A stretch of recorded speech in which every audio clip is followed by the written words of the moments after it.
Well, it is 4 o'clock on the dot, so I'm going to get started, and then if anybody else comes in along the way, then I can, then that's great.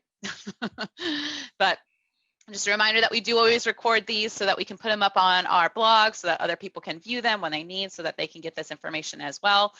We are very big at trying to educate as many people as possible, because technology is changing on a very rapid pace, especially right now. And so it's hard to keep up, and we just want people to know what's going on, what's out there, and what we're trying to do to help. So our motto is security today, growth tomorrow. And that's really great. I'm Sarah Eric. I'm the COO. And this is Whit Eric, our CEO. I thought he was going to jump in there. He didn't. Oh, I thought you were doing introductions. Cool. What's up? It's cool. So Whit founded this company 14 years ago, based off of just wanting to help businesses grow and to in their journey of whatever career path or whatever paths they had for their companies. And I joined on about 8 years ago now to help with operations side. And so kind of the day-to-day, keeping it in order and helping that grow forward. To view our past webinars, you can go to hctechguys.com/blog. We have a couple of things on there. We have some writings and quite a few blogs. We started this series back during COVID, the first initial shutdowns, where we started doing a lot of work from home. So I always try to get people back there, because we had a lot of good content that might be coming back up while people are starting to figure out how they can now have some people work from home full time for long term. And they are the third Thursdays of the month. So our next one is December 17th at 4 p.m. We should do something for like how to spy on your kids or something, since it's near Christmas. I was thinking something fun like that. Also, we had like, remember when we did that one blog where we were talking about like all the technology that we see of kids coming down, and also how to watch it. I mean, it's funny. I feel like I do IT more at home than I do at work these days, because the kids have got as many. It's like a business here worth of IT, Yeah, especially with all the kids trying to learn from home now. There's so many questions about, because their kids are now on the computers, sometimes unwatched and things. So that might not be a bad, might not be a bad webinar. Kind of fun. How to spy. Anyway. For any specific questions, you can enter them in the chat. You can also just raise your hand, do all sorts of things that lets us know that you have a question.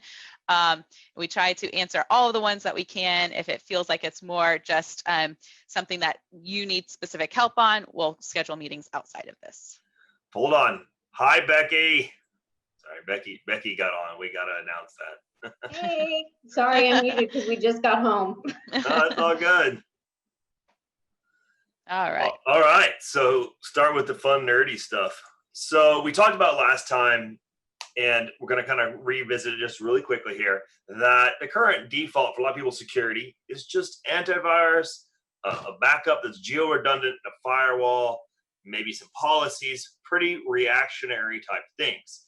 And we are, with COVID and everybody working from home and just the enhanced state of security, the bad guys have not caught on that COVID's happening. Maybe they have, and I do believe they have, because they're using this time of chaos to try to stick more chaos in our lives. They're not playing it cool, is what you mean. Yeah, they're not. They did not take that PPP money and take a break. They are full force. Yeah. So we're seeing a huge uptake and just more than ever attacks and situations being created by this. And, because of that, we've doubled down into what we're calling our security package. We've kind of got 2 new layers that contain multiple other processes and tools, but 2 new layers that we're trying to adopt as the standard, and then the enhanced. So we talked about last time our new core, and this is from this point, we're working with all of our customers. We want to get them to, this is the absolute minimum that you need, this little orange layer in here right today.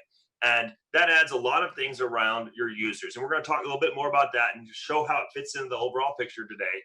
But that's the new core. That's going to become our new minimum. And we're going to expand that gray out to where, hey, everybody has this. You just need this. And that's in our past webinar, we talked in depth about every single one of those layers and why we have them in there.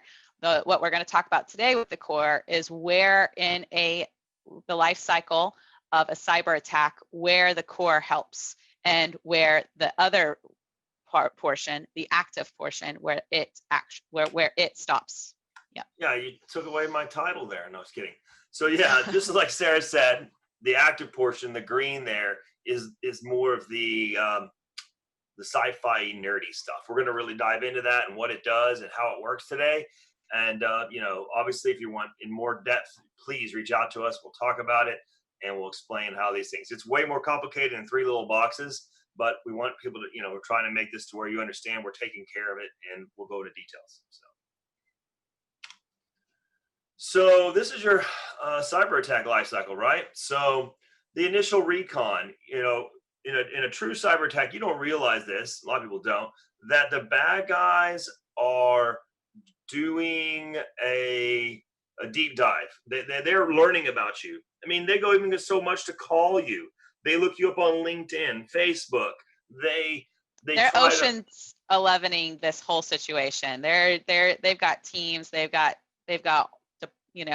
different people with different skill sets. They have a whole thing. They try to figure out who the HR person is. They try to figure out, who does the money, who has the bank account passwords. Like they really do some recon, and then they will try to get in somehow. And I mean, it can be with any vector. It could be send you a PDF that, because you're the HR person, you expect PDFs, you click on it, nothing happens. Whatever, right? They could call you and say, hey, connect me in. I mean, that's old school, but we're seeing it happen a lot. And that gives them that what we call as a foothold, right? And typical foothold, it has a couple of jobs. One is to escalate privileges, start collecting data, right? Internal recon, try to spread itself around the network, lock in, and then keep going over and over and over again, right? And you'll see footholds last for weeks, months in an organization. Yeah, and can we go back and describe a couple of these a little bit, because I feel like we went a little fast. But so sure. What does an initial compromise look like? I mean, phishing attack. You get a call. You get a call. Get a cute bunny, hey, and you click on it, and it's not a cute bunny. Nothing happens. Or you get one of those Office 365. Click now to enter your password. All that stuff, right? The bad guys have to get in somehow. Typically, everybody thinks that they're getting in through your firewall, but those things have gotten pretty smart. So now they realized, where's the weakest link? It's the human. So they're trying to get the human to do something to let them on the system. Is it always human? I mean, no, it's not. I mean, there is still vulnerabilities in your firewall, right? An improperly set up firewall can let people in. An improperly set up RDP server can let people in. So no, but I think the statistics right now are up 92, 93% of these initial compromises are the human factor.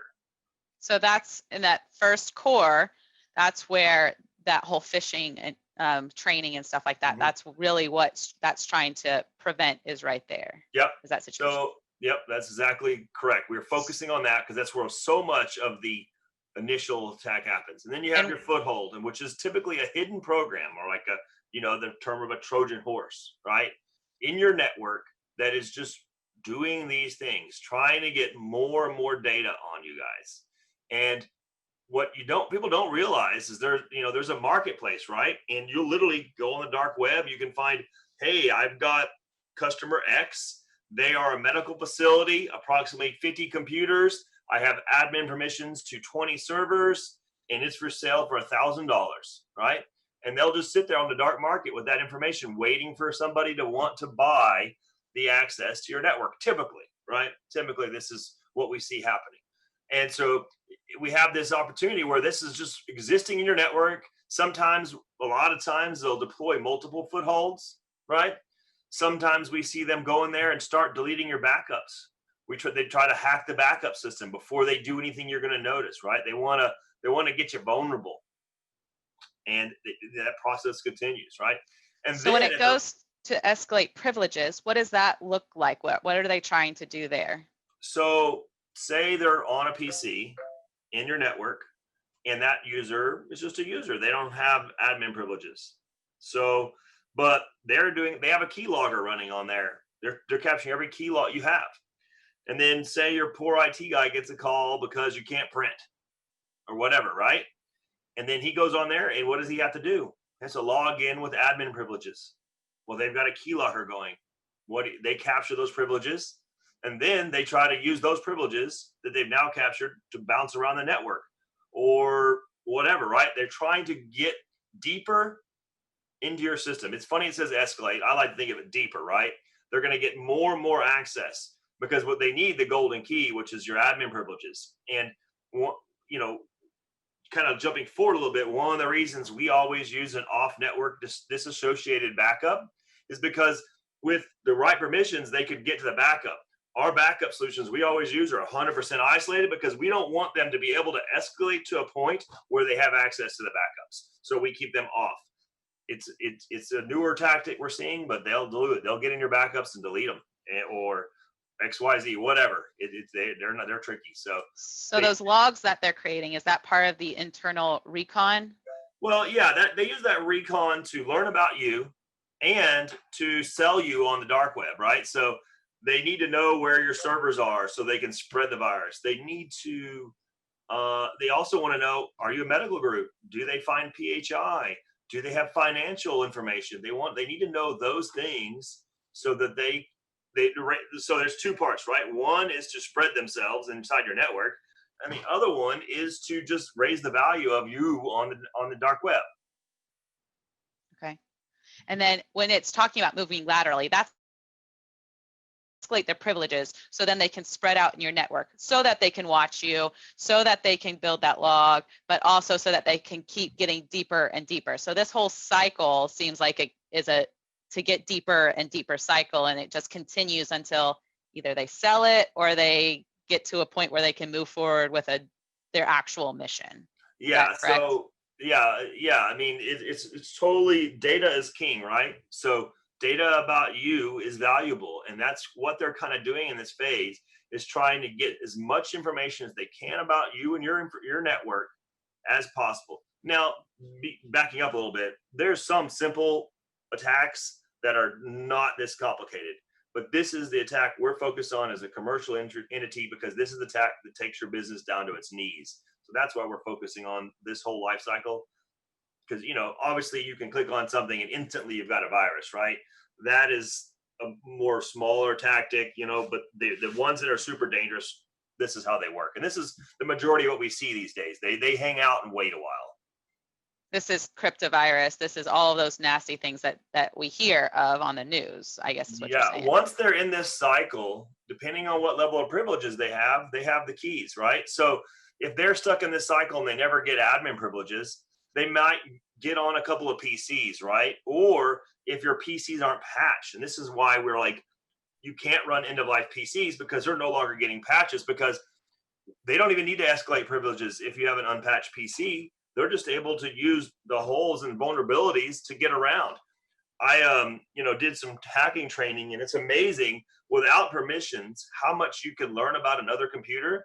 And they have automated tools that literally will scan another computer and say, hey, this computer is not patched. It is vulnerable to this. Would you like me to run this? And it's like, you just hit yes. Like, I mean, I could probably teach a 4-year-old, 5-year-old to do it. If he was, ice cream on the other end, he would learn how to just literally automatically hack around a network, which is why we focus on patching and permissions management so much, because that's another layer, right? That's a free layer. Well, it's not free because you got to keep your computers up to date, but patching overall is free as long as you run modern equipment and supported equipment. I think you told me earlier that the average life cycle of a cyber attack is like around 90 days. It's not the week or whatever that you think. It's a long period of time. Yeah, they hang out in your network for quite a while, in most cases, waiting for something bad to happen. My experience, they're going to wait for a holiday. I always get nervous on holidays because we always see an uptick over holidays. And, my assume it's because, okay, the office closes at Thursday. They have 4 days to do damage before you show up back to work. They have 4 days for your backups to get overwritten. Like they like those times. So every holiday, it's like, just unplug everything. Come on. I don't know. But yeah, every holiday is a bad time for viruses in attacks. Okay. I think we understand the life cycle now. I'm telling you, this took me so long. Yep. Yeah. Oh, and there's our little repeat icon. I'm sorry, honey. I wasted your repeat icon. So now I want to take and show you where our previous levels of security were working in this process. Okay. So the previous levels that we kind of talked about, they work based on known and reported malicious items. So where can we see those happen in the network, right? It's basically these little points, right? So the first one, let me highlight it here. This yellow one would be, if the foothold, if the program has been out on the internet enough that it's already in the databases that everybody has, it'll stop it right here. But, so when you're talking known and reported, that means that at some point, this has already been a successful virus that someone's gotten. Someone's figured it out and reported it to somebody, and now everybody knows this is a bad virus or a virus, period. And Yeah. so the regular antivirus and all those things are now up to date that tell us, hey, watch out for this this bad, specific file. Yep. Okay. Yep. And then it also happens here on the end. So the foothold could get detected, and then if they get past that, then hopefully you catch the actual payload. And that would be the baddie stuff that's going to encrypt your files or block you out of your systems or whatever, right? So you have a second chance there, maybe to catch them. They're like last move, right? The last like The kill actual payload, move. Yeah, your kill shot, right? Yeah. And then the sad purple line on the end is where we talk about those backups that are not separated from the network, right? But that's what you're doing there, right? Your backups is your final defense. Because if they get past you here, your last defense is really just your backups, right? Are you restoring that backup? How good is that backup? Because that's really all you have in the old method of antivirus. But that's where you can stop them, right? That's it. So on the previous standard security, yeah. Yep. And then we talked about. Go ahead. Sorry, I was going to say, I think that's what's interesting about it is that it's singular times. Like this is not. You have a chance to hit them right here, or catch them right here, or right here. And as we've seen a lot with that last, like the in between the red and the dark red or purple, as he described it, it's like you have minutes to an hour or whatever to get to that situation where before what they do is complete, that kill shot is complete. Yep, agree. Daryl would like to know, how do you know if you have true backups? Well, there's a couple of things I look for in a backup. First thing is isolated from the network. So a totally different system. So, there's I hate to throw product vendors on the bus, but Veeam, for instance, it runs on Windows. It uses the same administrator credentials often to authenticate to it. And if you have the domain admin credentials, if you're not careful, you're able to have somebody go delete all your backups, stop them, pause them, delete the notifications, everything. So we always run an isolated system. It needs to be totally separate credentials so that at some point in the backup process, you need at least one other set of credentials than the credentials you use to log in your computer to get the backup. So, for most of our backup solutions have another set of credentials, and they have two-factor on them because we want to make sure those bad guys cannot get past it. So I guess isolated, right? And then multiple copies. So we like to have a copy that's in the building with the data, and then another copy that's out of the building, because that another level of isolation, right? So you have a local copy and a remote copy that are both 100% isolated with different credentials than your core data is. I hope that makes sense. That's pretty good. I'll let it go. You'll let it pass? You'll give me a passing grade on that one? Okay. So now we talked about last week our core security. And the core security really hits us here hard in the initial compromise. It's focused on your users, their security, their passwords, their education, because this, as we've said, is the main vector that's being used to penetrate networks, right? So we're going to bang for the buck we're focusing right there. We're going to stop them at the initial compromise. Okay. Try to. We're gonna try our best. Yeah. We're going to give as many tools as we can to our users. We're going to give them two-factor. We're going to train them. We're going to, filter who can log in and where they can log in and when they can log in. Like, it's about controlling actual access to the systems and training around it, right? But when that fails, it will fail. There's human variables are in there. You click on something on your cell phone because you can't read it all the way. I know I can barely read the text sometimes. You don't realize something's misspelled. Boom, all of a sudden, something's happened, right? They get into the circle of death here. So this is where our next level, our core, our enhanced security comes into play. There's several tools in there, but we are attacking it at each level of the process. We are specifically looking at programs that establish a foothold, that have a lasting presence in your network, that their whole job is to spread. And they act different than the payloads, right? So we're watching for those. We then also have another layer that is watching for that recon and that lateral movement and that presence to be. So we're watching, and even the escalation, it's watching for things that are trying to propagate around your network. And it works the best when it's always been there, because the artificial intelligence says, okay, this computer and this computer normally talk, they normally do these files. And then all of a sudden on Easter morning, computer A is now trying to talk to a different computer and is trying to send files over there. Alerts go off and says, why is this happening? And this is not normal. And it automatically shuts down access. It alerts us. We're able to look at the logs, call you, or even re-enable it if we deem it necessary. It's not dangerous, but that is the fix. Like, if it looks spooky, we can isolate the computer from the network and research what's going on instantly. And then if we find it something bad, we have all the logs to help us roll whatever it's done out to get it out of our network. We can see what was executed here or there. How many computers did this program talk to in the network? We have that information, right? We have, it's tearing apart every layer and monitoring it. Now, the cream on the cake, the icing on the cake, definitely icing, but comes in with the Security Operations Center, our SOC. And what happens here is we not only collect all the data from the tools that we've added here, but your firewalls, your Office 365, your access logs, we even tie into the core security and tie all the logs into one bucket.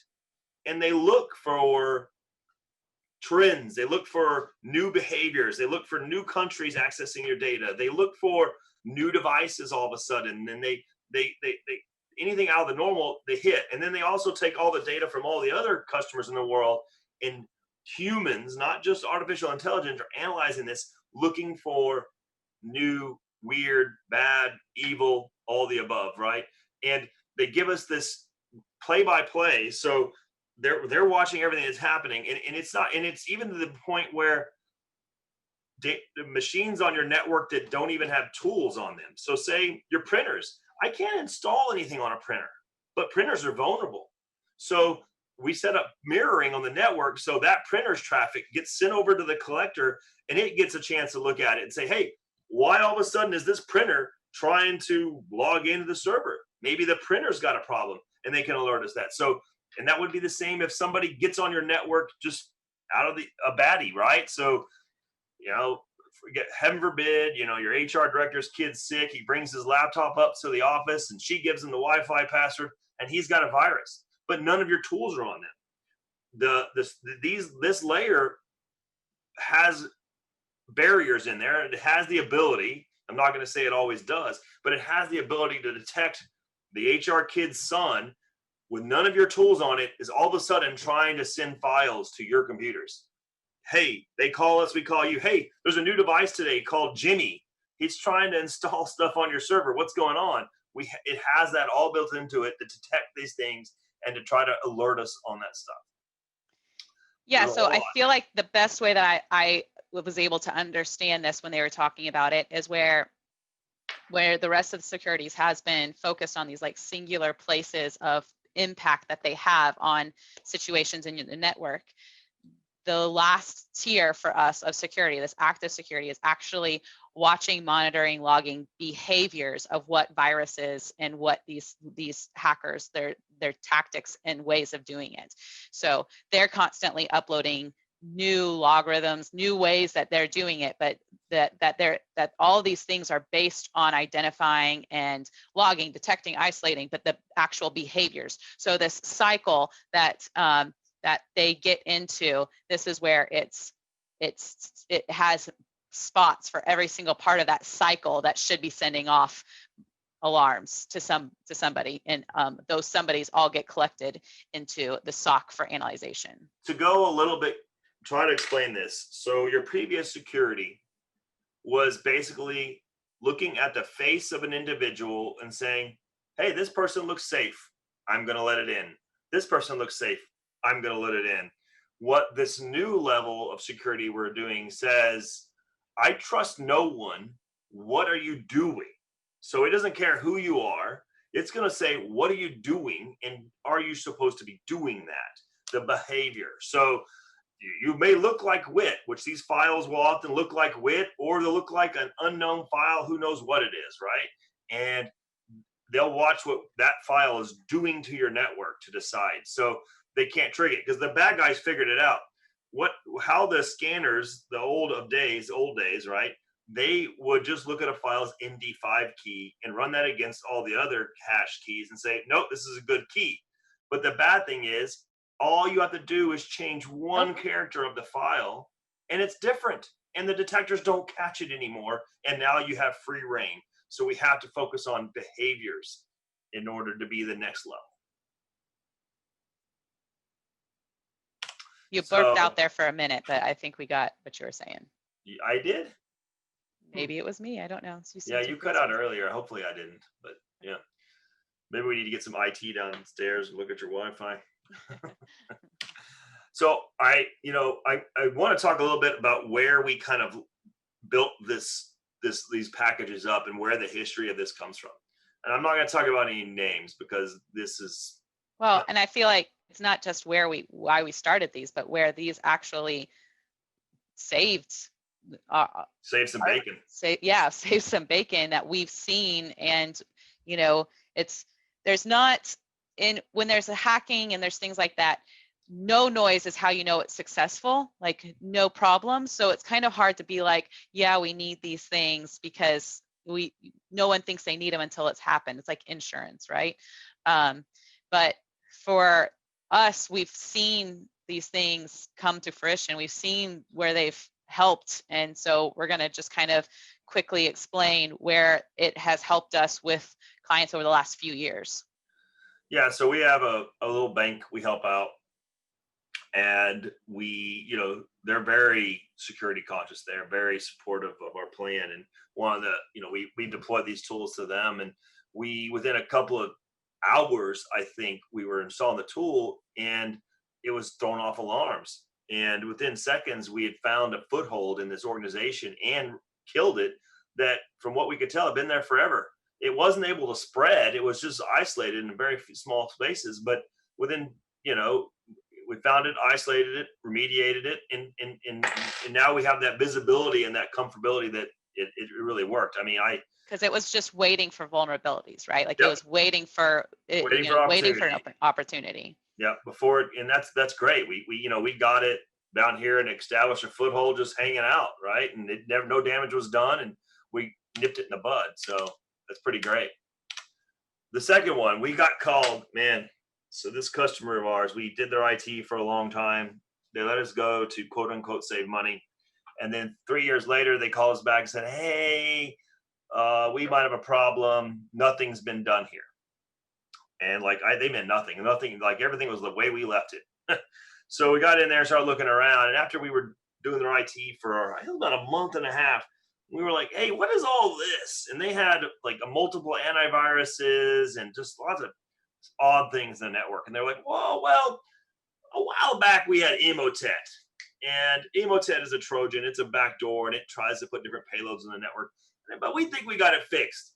And it was very obvious they didn't have it fixed. They had these antiviruses all day long were getting hit with Emotet, traditional antiviruses, and they were just like all they were doing was like, imagine a wall with a bunch of leaks on it. And they were just clogging the leaks, right?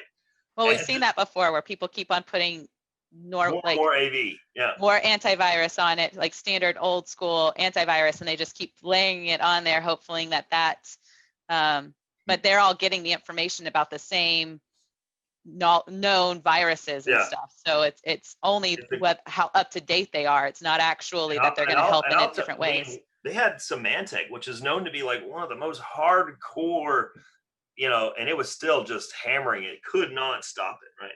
So we said, what the heck? Let's give them our enhanced package. And I don't know, in hours, in over 340, 400 computers, I'd silenced it, found it all. We had to remediate it 100% within a day.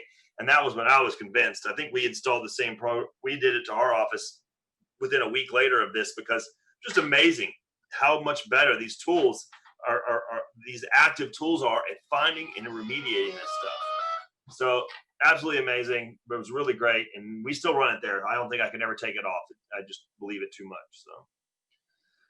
And then there's this case. I think this actually started over a holiday. Speaking of holidays, we had this spa, and they had like we know exactly how it got in. There was 2 computers that had this IBM password management tool. And, we figured it out. That was how they were getting in. There was a weakness in that. And, well, I think to back it up, we basically spent an entire weekend and wiping and reloading computers. Hundreds of hours of tech time wiping and reloading, because none of the traditional antivirus and things was stopping this. So we basically had to wipe and reload, but we just kept having to wipe and reload. And this was a perfect example of the cycle for me, because that's exactly what we were in. They just kept looking for things to spread out on and get new footholds. So as soon as we basically put out a fire over here, there was another fire over there that we were just stuck in this cycle of. Yep, exactly. And we ran the tool in minutes. Again, we were able to isolate the network, and they still run it there, and it's nice and quiet. It's just amazing how much better these active tools. And we had tried all of our traditional tools to stop it, and it was useless. It wasn't stopping it, And it's another case where it's just obvious. We've got it. This is where our motivation. We've got to push forward on these tools. We've got to help customers. It's an investment. This stuff's not free, But we've got to push forward and adding these layers of security, because it's just too powerful. You got to do more than the bad guys are doing. I think my last webinar, you got to not be the easiest target. Mm-hmm. Make it not worth the squeeze. And that's a good point, because I say we spent hundreds of hours of our techs on there, but they spent hours down, and it was an entire weekend that they missed many of their computers were just down, and the chaos that ensues for any company is really damaging. So these tools can prevent those things. Yep, for sure. Well, that's it. Go ahead. Yep, that's the end, I think, isn't it? Yes, ma'am. So we'll pause for a couple of seconds and see if anybody has any questions that they can put up there. So again, this is a part of our our security package that we do as the active one. So we've been trying to get as many people on it as we can, because as you can see, our entire business is basically just trying to reduce the amount of noise and disruptions that companies have from IT. And there is no larger one than security, really. So it's part of our goals to reduce those disruptions, Anybody?